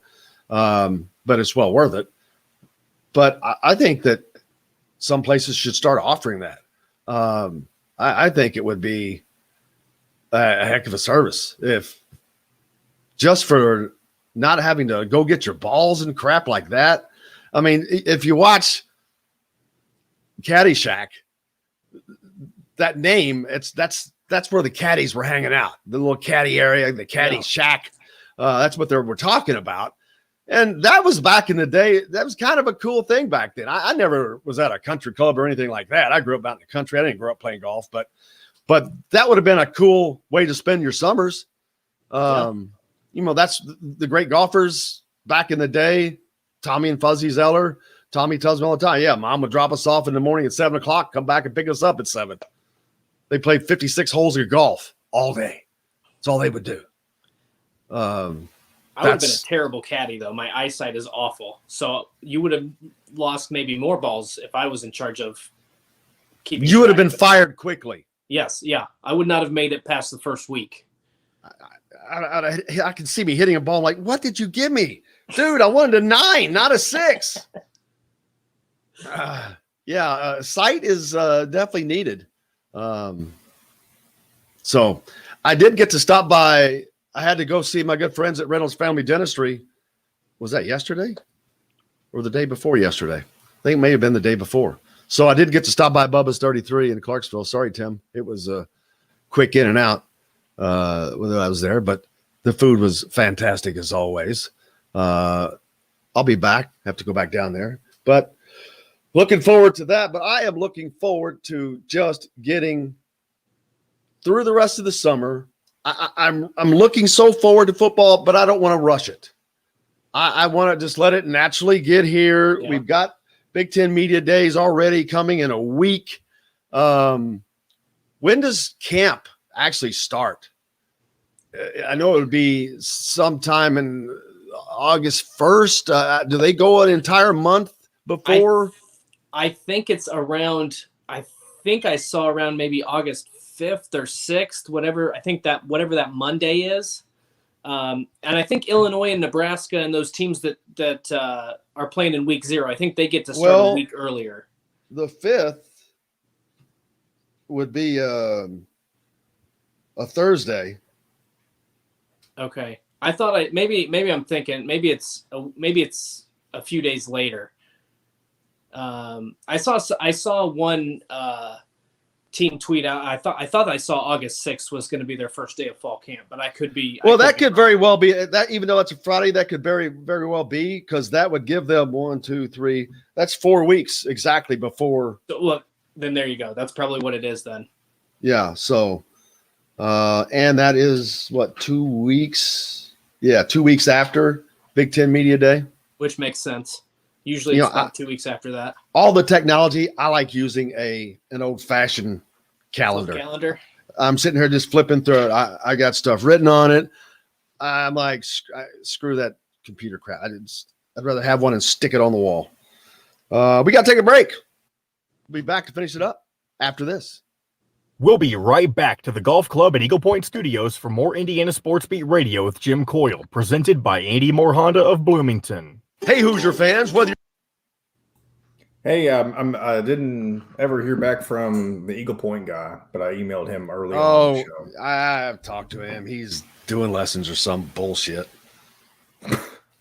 Well, that's crap, because I've been telling him he needs to do this. I mean, it's for his own good. I'm like, dude, it's not, I'm doing this for you, and he ought to be, so. If you want to start this, I mean, I don't know if this is related to the Eagle Point guy or not, but if you want to start the next segment with those golf flyers and talk about that, I don't know what you needed those uploaded for, but if you wanted to talk about them on the air, you could start the segment with those. Or if not, you can ignore them. What's that?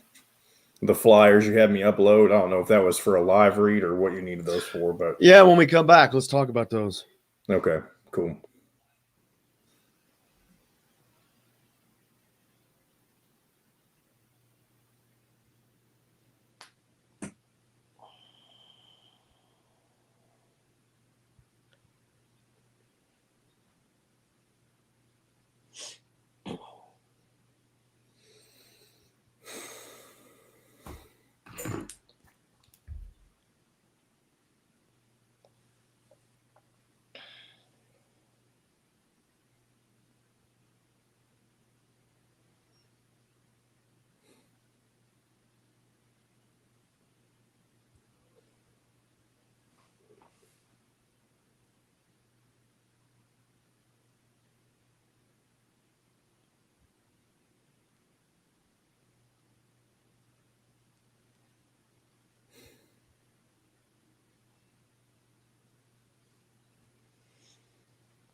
So where are you? Zionsville. Why are you staying there? Dad and stepmom. Oh, okay. You're in Dockett's country, aren't you? Isn't that? Oh, we talked about this before.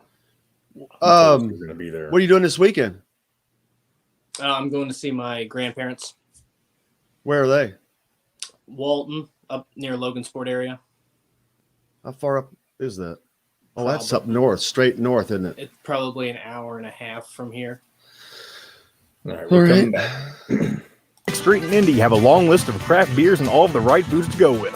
Plan a day on the links at Eagle Point in Bloomington, then stay for dinner at Sam's Clubhouse. Sam's Restaurants, professionals in the art of food and drink. This segment is brought to you by Andy Moore Honda of Bloomington. Now back to the Golf Club at Eagle Point Studios for more Indiana Sports Beat Radio with Jim Coyle, presented by Andy Moore Honda of Bloomington. Here's Jim Coyle. Welcome back on this Thursday. Ryan from Michigan asked, could you mention on the show that Booker for the Suns had 42 last night without a three-pointer? That is old school. That mid-range. That is. Wow. Yeah. That's almost impossible to do in this day and age. It is crazy impressive. He did not watch the game, but that is amazing. Yes, it is. Also, go WNBA All-Stars over Team USA from last night. I actually predicted that he actually predicted that. Enrique was awesome. He watched that game, and they also had a good three-point contest at halftime. So Team USA got beat by the WNBA All-Stars. That's not good for Team USA, is it? Yeah, that's probably not great. I mean, I don't know. Is that the team? I guess they're competing in the Olympics. So, I mean, I don't know. But, I mean, the NBA guys have gotten beat. They were 0-2 in the exhibition. So, yeah, not a good showing for USA basketball. They're probably just going through the motions right now. When the games matter, I think that they'll turn it on. But this is not your grandpa's Olympic basketball. Even with the American pros, a lot of these other countries have either NBA pros or guys that are playing in one of the billion leagues around the world that Jordan Hulls plays in, or Christian Watford, or any of these guys playing now, whether it's in Turkey or Germany or Australia. They're everywhere. So these guys all have pro players, but a lot of them, it's a different deal. Well, the team from Nigeria, I believe, had 8 guys who have been on an NBA roster or are currently. I don't remember what the statistic was. So, Nigeria. Nigeria. So you have 8 guys there. So it's not like they're going up against guys that haven't played basketball before. The competition's a lot better than it used to be, but still, you're talking about guys being all-stars: Damian Lillard, Kevin Durant, Bradley Beal. I mean, obviously he's in protocol right now, but it's going to be interesting. I think it's going to be a more fun. A lot of ins and outs, a lot of facets. Yeah. I think it's going to be more fun to watch, a little more exciting. It's not going to be 130. FYI. What's that? It's another dude reference, FYI. Oh. I could slip. It's going to keep going over my head. All day long, man. I could throw them in all day long. Let's see. Tim said, I use Pironi looking to swim into gold in Tokyo. Well, yeah, as long as the water is not full of COVID. We mentioned that earlier. A 6-month high in Japan right now with the Olympics. And I mentioned this also yesterday. Several Hoosiers competing in the Olympics. I wish I had, and not just from IU, I'm talking about from the state. I wish I had a number, but it's got to be, I think, around 26, which to me, that's a mind-boggling number. That's a lot for a state the size of Indiana, especially when a bulk of them are coming in swimming. No one from basketball, but swimming. They could have had somebody from basketball had those Purdue guys not gotten beat in the 3-on-3 tournament. Oh, that's true. Yep. But what's his name tried to get off the TV desk, and how good a shape could he have been in? Robbie Hummel. Robbie Hummel. That's a good question. I don't know. But he a few years ago. He was the MVP or something of that league. Maybe he still plays a lot. He Probably might. does. But yeah, it's these Olympics, man. If you were an athlete, I don't know if you would be concerned because everything is kind of, you would think it's bubbleized. Plus, I'm going to have had my shot, so I'm like, I don't care. I think most of the athletes have probably been vaccinated, right? Surely to God. I think so. I really don't know. Other than that, and competing in an empty stadium, which I don't know that much matters. I don't know which sports that really matters to in the Olympics. That's a good question. Because there's no home field advantage unless you are the home country. That's the only time you really. So, and it's probably just noise in the main Olympic stadiums where you're doing. There's nothing. What's being cheered on? You've got different things going on at the same time. Soccer, maybe there's one, maybe, but I just don't see it being that big of a deal.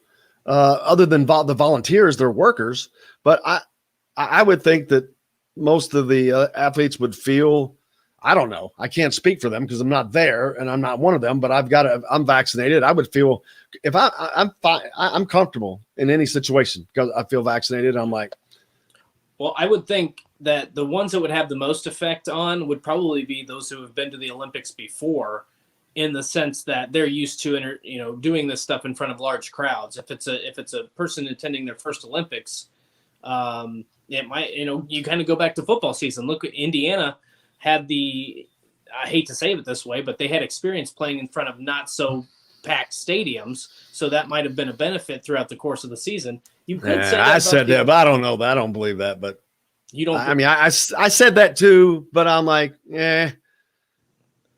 now, if it goes the other way, playing in front of packed stadiums, I think you can get experience at, but I think that anybody can get used to playing in front of a non-packed stadium in about 2 seconds. But you could be right. Who knows? I mean, I'm just saying, I want to see what it's like. I want to see what the pressure is like, how they handle that pressure when they're in Kinnick Stadium, when they're in Beaver Stadium. Oh yeah, that's more my comparison to it. That's going to be the difference, and that's the difference for this football team. If we're going to switch, but let's don't do that just yet. We will switch in just a second. But the 20, I guess you still have to call them the 2020 Olympics because it's actually the 2020 Olympics. That's the official name of them. But the Tokyo 2020 Olympics, postponed for a year, will be held under unprecedented conditions, tight quarantine rules to prevent the spread. Yet a number of cases have emerged involving athletes and other people involved with the games. Just a list to date, and this was in June. A coach with the Uganda squad tested positive on arrival at Narita Airport. He quarantined at a facility. The rest of the team heads by bus to their host city near Osaka in Western Japan. See, I guess that's where they have to be careful. You can't go out and you have to be in a bubble. You can't be out in Japan because it's rampant over there. Right. Even if you're vaccinated or not. I mean, I wouldn't want to be now, even though I'm vaccinated, I don't want to. You can cover me with mosquito spray. I don't want you to drop me into a room that is packed full of mosquitoes. I heard that was a saying I heard the other day. If you think you're too small to make a difference, spend a night in a room with 2 mosquitoes. I was like, that's a great point, man. That is, yeah, I like that. That is a great point. Let's see. A member of Serbia's Olympic rowing team tested positive on arrival. The other 4 members were isolated. A Ugandan athlete tested positive. With a Lithuanian and 1 Israeli athlete test positive. So it's nothing. This is like nothing else. My daughter tested positive when she got to the Dominican. I mean, it's not. Of course, you would think that they would have been under tighter measures. A masseur for the Russian women's rugby sevens team tested positive, forcing the team into isolation for 2 days. One other staff member was hospitalized and said none of the team members could be considered close contacts. 7 staff at a hotel in central Japan, and here's where you start to get the problems. Now you've got if these people are staying in hotels that are staffed by outside people, are those outside people being quarantined? You're not creating a bubble if you're opening up the bubble. That's not a bubble. If it has openings, that's not a bubble. 21 members of the South African rugby team are in isolation after they are believed to have been in close contact with a case on their flight. A week ago, 8 athletes from the Kenya women's rugby team were classified as close contacts. That's just close contacts. After a positive case was found on their flight. Now, see, this is just close contact. That's not outbreaks. An Olympic athlete under a 14-day quarantine period tested positive for the virus, but has not yet moved to the Olympic Village, yada, yada, yada, yada, yada, yada. So we're still dealing with yada, yada, yadas. A lot going on. Yeah. But you got to watch the Olympics. Do people still into it? Oh, yeah.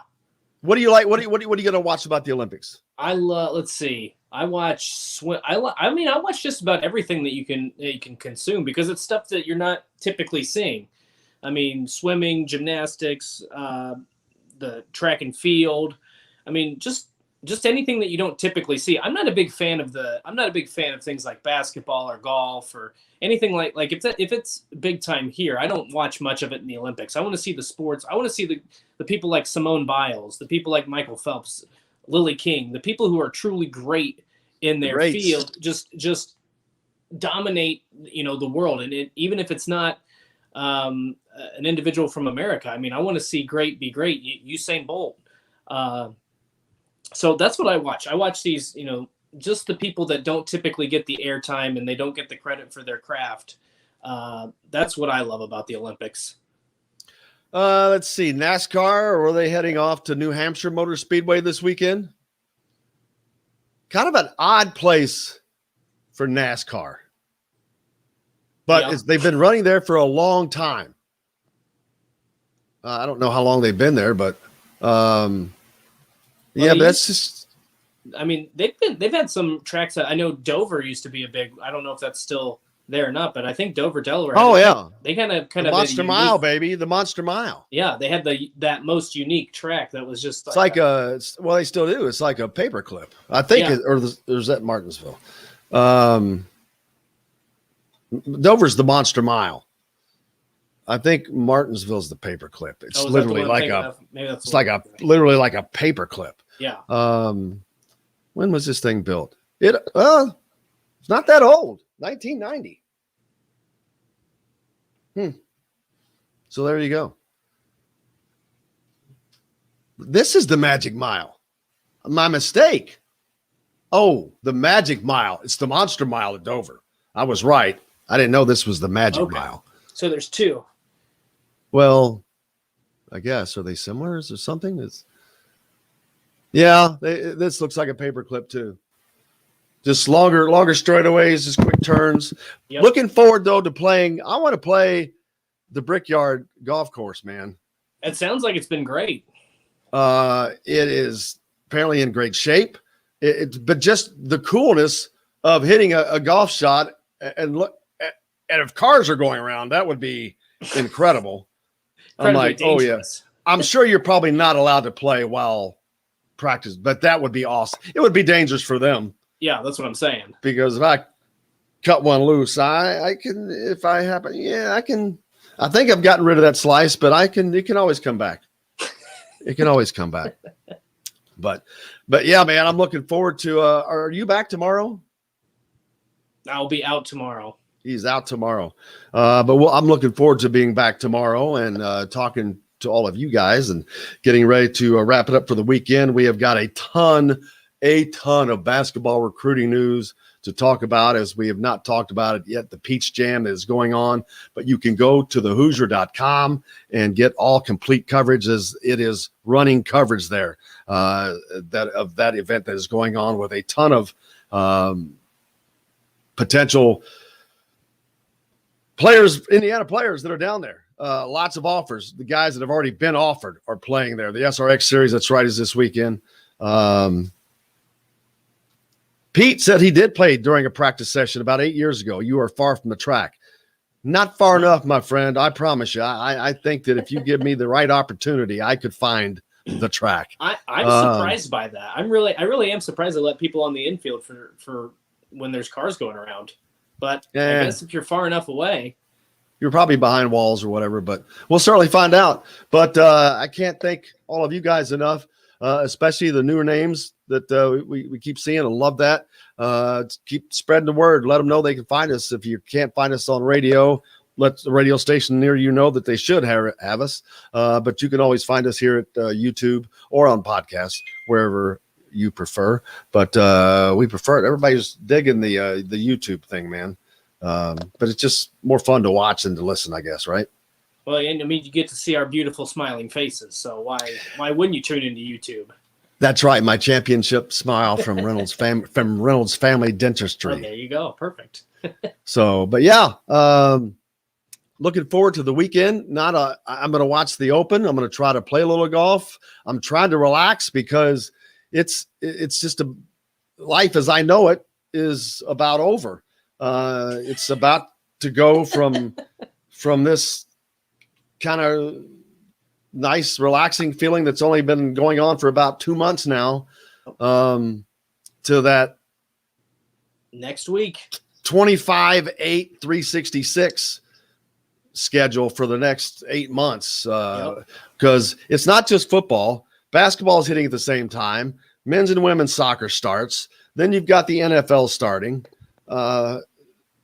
So you got Big Ten volleyball is huge. You've got, and then women's basketball. The NBA draft is at the end of this month, and then I think the season starts in October. So which season? The NBA season. So it's everything all at once. And the Olympics will not be over until when? Probably mid-August. And so those guys, you got to feel for some of those guys, man. I mean, oh, yeah. They've almost played nonstop for 2 years because of COVID. Yep. But we'll be back tomorrow. Alec Lasley will be with us, amongst others. We'll see what all we can get scared up for you. But appreciate you. Appreciate Dustin Schutte, of course, to Matt Taylor and Chris Denari. But most importantly, you guys. Without you, we've got no reason to be here. We thank you so much. Dustin, appreciate you. I hope you have looking forward. We'll talk here soon so we can schedule getting together. John, the producer, thank you, brother, as well. The rest of you go out and have yourselves a great day. Do something nice for somebody. Until tomorrow, I will see you on the radio.